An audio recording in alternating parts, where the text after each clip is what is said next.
Chapitre 7. L'ouverture. Jason glissait. Il entendit le craquement de l'éclair qui illumina d'une blancheur électrique toute la falaise de Salton Cliff.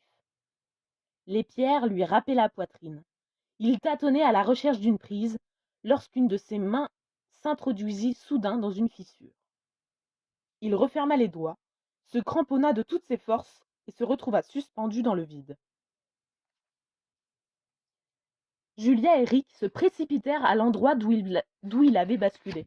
« Jason, rien de cassé ?» s'inquiéta sa sœur, ne sachant si elle devait se désespérer ou se réjouir. Certes, son frère était vivant, mais dans une posture fort périlleuse. Un gémissement sourd lui parvint. « Il faut qu'on le tire de là. Vite, Rick !» cria Julia, en repoussant les cheveux mouillés qui lui tombaient dans les yeux. « C'est ce que j'essaie de faire !» hurla à son tour le garçon. « Aide-moi à nouer les serviettes !» Julia n'arrivait pas à réagir. Comme un automate, elle récupéra la serviette de Jason. Rick dut la lui arracher des mains. Il l'attacha aux deux autres avec un de ces nœuds dont son père avait le secret. « On y est, Jason, on y est presque. Surtout, tiens bon, on arrive !» répétait nerveusement Julia, sans quitter son frère des yeux. Jason marmonnait quelque chose d'incompréhensible que le bruit de l'orage balaya. « Qu'est-ce que tu dis ? Ne lâche pas, on vient te chercher !» Ouah !» Anne, marmonna de nouveau Jason, agrippé comme une moule à son rocher. Rick s'approcha du parapet, puis, solidement campé sur ses pieds, il lui jeta la corde de fortune. « Attrape-la !» cria-t-il. Julia n'osa pas lui demander s'il était sûr de ses nœuds faits à la va-vite. En dépit de la fâcheuse situation où il se trouvait, suspendu sous la pluie battante à 20 mètres au-dessus de la mer, Jason gardait son sang-froid. Chose étrange, il était serein. Il savait exactement ce qu'il avait à faire. Il avait repéré 2 renfoncements où logeaient ses pieds, et en se hissant légèrement, il avait pu relâcher la tension de ses bras et tenir en équilibre sur ses jambes. À présent, rassuré, il pouvait lever la tête. Il regardait sa sœur sans comprendre ce qu'elle lui décriait. En fait, il était persuadé qu'il réussirait à grimper tout seul et à regagner la passerelle.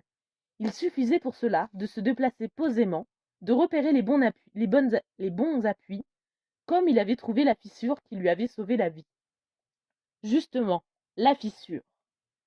En observant de plus près, Jason s'aperçut qu'il ne s'agissait pas d'une simple fente. C'était une ouverture, rectangulaire, d'une régularité telle qu'on eût dit façonnée par l'homme. Profonde comme une niche, étroite comme une lucarne. Mais ce n'était ni une niche, ni une lucarne. « Il y a un drôle de truc !» cria-t-il aux 2 autres. Il sentait le sang battre dans ses doigts.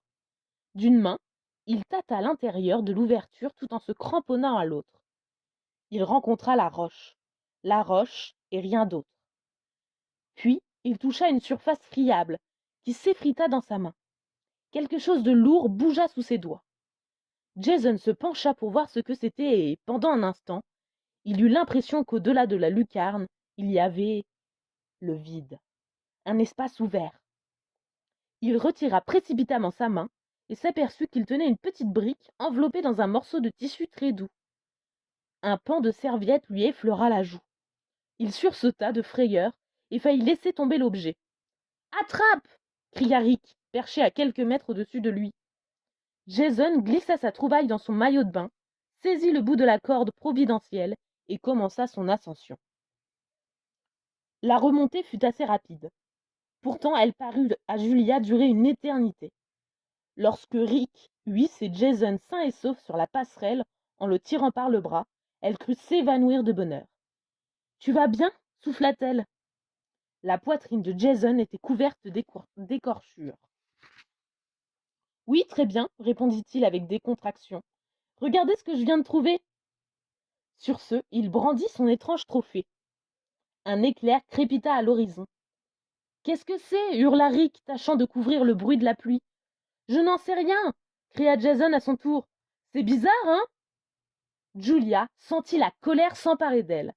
Après ces moments interminables où elle s'était imaginé avec effroi que Jason allait mourir, fracassé contre les rochers, il était planté là, égratigné de partout, mais totalement absorbé par un truc bizarre qu'il venait de trouver. Excuse-nous, s'emporta-t-elle. Mille pardons si on s'est inquiété pour toi. On ne savait pas que tu voulais juste récupérer ce machin.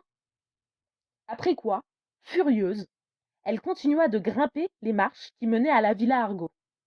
Mais qu'est-ce qui lui prend s'étonna Jason. Rick lui tapota l'épaule. Il lui prend qu'elle est heureuse qu'il ne te soit rien arrivé à part toutes ses blessures, évidemment. Lesquelles? Jason découvrit alors l'état de sa poitrine, et brusquement, son sang-froid l'abandonna. Nom d'un chien! S'exclama-t-il, se sentant les jambes soudain en coton. Comment je me suis fait ça? Rick lui suggéra de rentrer à la maison et d'y penser plus tard. Ils montèrent les escaliers avec 1000 précautions. Arrivé en haut, Rick conseilla à Jason de dissimuler ses plaies sous des serviettes.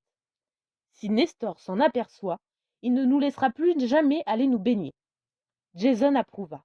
Son ami avait parfaitement raison.